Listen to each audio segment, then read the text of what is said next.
my mother's whole transition to getting older and all of her children growing up, I remember, I don't know how old I was, but I was old enough that I think my mother said, "Oh, I'm going to be an empty nester."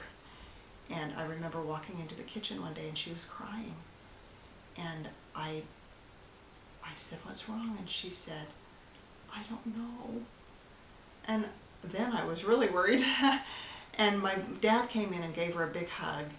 And then later on, I remember her saying, "I just feel so purposeless. I don't have any goals. I mean, I've raised my children, and that was the focus of my existence, and now I need to do something else, and I don't know what." And that was the time at which she decided to go back to school and get her librarian certificate. After almost all of us were grown, she became the librarian of Gramercy Elementary School, and she became an expert on children's books. I remember her file box of 3x5 cards that had on each one the title and synopsis of each book. When Mother was a media specialist, this was her little, this was her nameplate. When she worked at the elementary school in the library, she would tell stories for story time, and if there wasn't an appropriate illustration, she'd draw one. During the afternoon when it was hot and we were a little tired from being outside, there were always, or in the evenings, there were always books on the shelf. She'd encourage us to read, from fairy tales to history, things like that. And she would bring books back from the library where she worked and for us to look at too, and kind of suggest ones that she thought would be good for where we were. And we would go with her to the library because she was a librarian, and I loved that. That was one of my most favorite times of the week, because she'd go work in the library. I don't know if she was cataloging books or what she was doing, but we could play, we could read all the books. And by the time I had children of my own, she would send us the books that the school discarded. My children grew up with a wealth of very well-worn but superior children's books. And the years that she worked as a librarian, I think that was a wonderful blessing. It was a blessing financially, a real blessing financially, because then she had a retirement for the rest of her life. But it was also a blessing for her self-image and for her feeling purpose and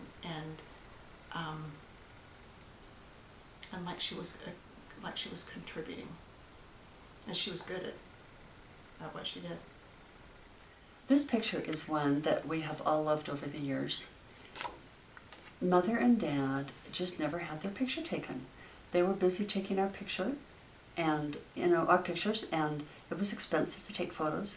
But when I was teaching at Weber High School, I helped a friend who had a photographer take her baby's picture, and so she gave me a coupon, and it was for a sitting.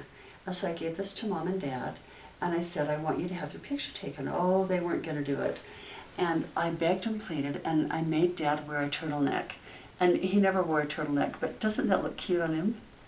And so they had the picture taken. And so this picture, there's no date on it, but I suspect it would be maybe 1972, 73, around in there, just because of when I was teaching. Dad was in line to be the superintendent of schools, and he'd been groomed for that position and had been really working toward it as sort of the pinnacle of his career for years. And the first superintendent, T.O. Smith, wanted that to happen, and he retired. Then, years later, Roy Balquist was the superintendent, and he was grooming Dad, and then he was to leave. And so Dad was to be the next superintendent. He was the assistant superintendent, and the superintendent had been close friends with him for years and years and years, and they had a wonderful working relationship. He became the assistant superintendent, and he did that for quite a few years. But when it became time to name the superintendent, he didn't get the job. And we were all devastated, and he was devastated. And I remember Mother feeling so bad about it, and I remember talking about it around the kitchen table. And what happened was, a guy who'd been like a math specialist, William Garner, was asked to be the superintendent, and it was such a blow to Dad. And they asked him to go back to one of the elementary schools and to be the principal at this elementary school before he finished. Which could be really labeled a demotion. I mean, here you are, the assistant superintendent of the whole district, and they send you off to be the principal in an elementary school. Well, it was such a tender mercy. The kids adored him, and he loved the kids, and he finished as a principal, which is what he loved doing. And I remember they wrote their names all on a big white shirt and gave to him when he finished. And he finished at Mountain View Elementary. It ended up being a great blessing because he loved the kids, and he loved the faculty, and he loved being out on the playground with the kids, and it was a positive experience. It was emotionally hard because it labeled him as incapable of finishing out his position as assistant superintendent. He'd been hiring teachers for the whole district, and now he was just in one little tiny elementary school. I think that was really hard on him to have that label, though he enjoyed the work. He enjoyed going back to that elementary school the year before he retired. What we thought at the time was he just, he was just forgetting a few things, and he'd never been very good with memorization. When I was in high school was the beginnings of my dad's Alzheimer's, and we didn't know it was Alzheimer's. And that was when the term Alzheimer's was a brand new medical term, and they didn't really have a diagnosis for it. In 1970, Helen Marr and I were working in New York and living with Marianne and John. And Mother and Dad came through and spent some time in New York, and then they went to South America. And Mother said later, when they went to pick up Doug, that she thought Dad had a really terrible time figuring out the money exchange. And she said as she looks back that he was showing signs of Alzheimer's then. And he would have been 61. And during that period between 61 and his retirement at 65, he started getting worse. He was passed over as superintendent. So things were getting sort of not so good then. And when they finally asked him to be principal, he was not doing very well. Well, it happened so gradually that we never knew if it was just going to stop. I had come back from France, and when I came back, Mother met me at the airport, but not Dad. And he had been hospitalized that day. And what had happened was he had very high calcium in his blood. And they could not find what was causing the calcium. So they did surgery on him, and because usually it's your parathyroid, and still nothing. They couldn't tell what was going on, and apparently it was at a dangerous level. So the surgeon was one of his Kiwanian friends, George Lowe, and he suggested they go back to Mayo Clinic. And I look back at that now, and that was a huge thing for them. They must have been scared out of their minds, but they didn't act like it. Anyway, probably being brave for us. They went back to Mayo, and they were there quite a while. And I remember after the surgery, Dad, they went to church there several weeks, and they sort of recuperated in the ward. But anyway, when they got back there, they found his parathyroid down at his waist. Now, usually your parathyroid is behind the thyroid. For some strange reason, his were down here. I mean, below his waist. Well, maybe not below, but way down.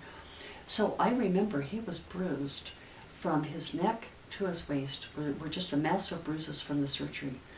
And that helped the calcium. They removed it, right. And I don't know if that was ever connected to the Alzheimer's or what. At first we thought, because he had all this problem with this parathyroid gland, we thought it was just a medical condition with that, and we thought after he had the operation, which was a miraculous operation, they really should not have been able to find the gland. It was misplaced, probably genetically when he was born. And it was this tiny little pea-sized glob of fat-like looking stuff that the doctor found and removed it, and then it stopped causing the toxin that was getting this whole system off. But we thought maybe he'd be fine after that. Well, he wasn't fine after that. But it was so gradual, and we didn't really know where it was headed, and we didn't know, how much it would get worse, and if it would get worse, and where it would get worse, and there were so many unknowns. I think my mother really suffered a lot more than the rest of us through that. I remember we would see them frequently. I remember they would come on vacations with us when we went to the beach. I remember them coming for Christmas. And how wonderful it was when they came. She'd tell us things about trips that she'd taken as after Grandpa retired, they'd travel to the Middle East, to Israel, to Greece, and then she'd bring back souvenirs from those places, lots of pictures, and she'd tell us about what it was like. She was one of the first reasons that I really had a desire to travel and see the world, because she'd come back with stories of riding on a camel, or just what dolls that were dressed in their native costumes, and what things were like in different places in the world. I remember many times when I was in the yard and garden, we'd come back from Michigan for the summer. I had to go in the house, the sun was too hot. But Mother, out in Dad's shirts to cover her from the sun, and her hat was still out reaching, picking cherries or whatever the job was, and she just could keep going. And when it got really bad was when I was involved in my own life and left home and went off to college I really was not involved as much as I should have been in being a support to my parents at that point in my life. I didn't realize what was going on.